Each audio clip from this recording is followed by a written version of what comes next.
Bonjour, mon nom est Francine Ruel.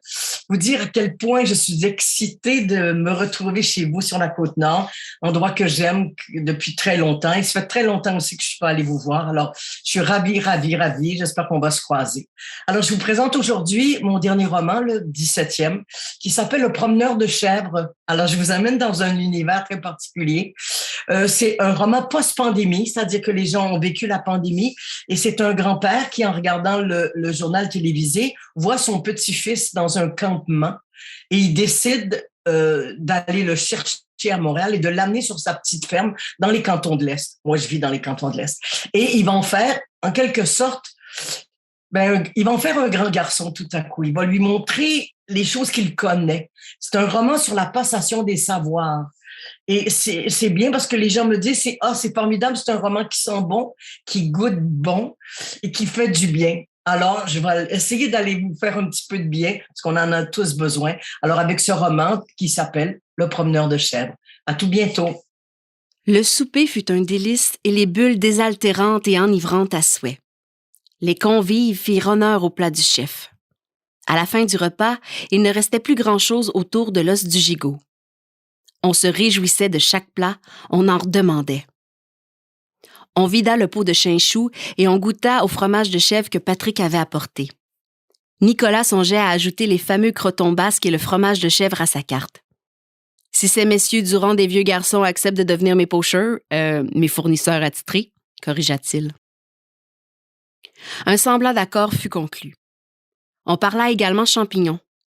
Henri accepta que Nicolas vienne en cueillir avec lui Elisa, grande connaisseuse, lors d'une prochaine visite, à la condition qu'il ne dévoile pas l'emplacement de leur coin secret de chanterelles et de bolets. Gilles et Janie se chargèrent d'aller chercher de petites laines, histoire de se réchauffer un peu. Le feu que les garçons avaient allumé ne suffisait pas. Le printemps était hâtif, les soirées étaient donc encore frisquettes et personne n'avait envie de rentrer. L'hiver avait été trop long et trop rude pour se priver de cet air piquant. Henri s'intéressa beaucoup aux multiples tatouages sur les bras de Nicolas. Il n'en avait jamais vu autant. Des vrais tableaux, des œuvres d'art. Il ne comprit pas tout de suite que les dessins étaient permanents et il fut choqué de réaliser que ces empreintes colorées resteraient sur sa peau à jamais. Ça va avoir l'air de quoi quand ta peau va ramollir?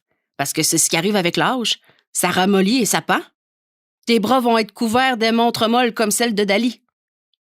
Nicolas, qui trouvait la comparaison assez juste, l'accompagna dans son grand rire taquin. Gilles et Janie revinrent à cet instant, les bras chargés de lainage.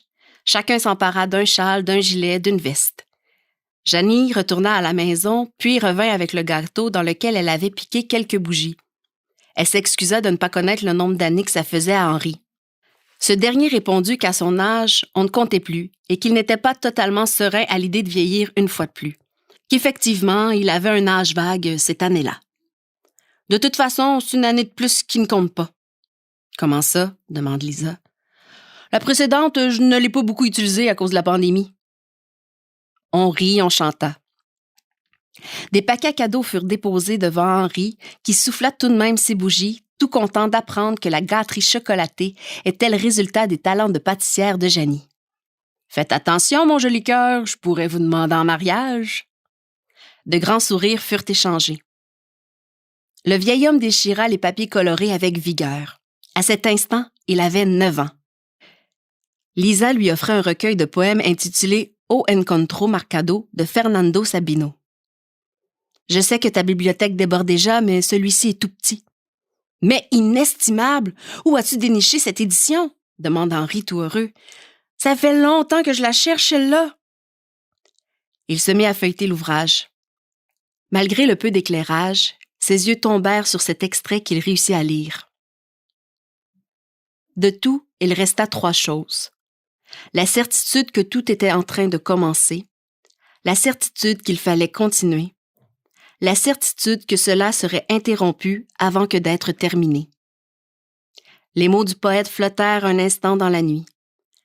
Chacun reconnut dans ces lignes le visage de la pandémie qui semblait enfin derrière eux.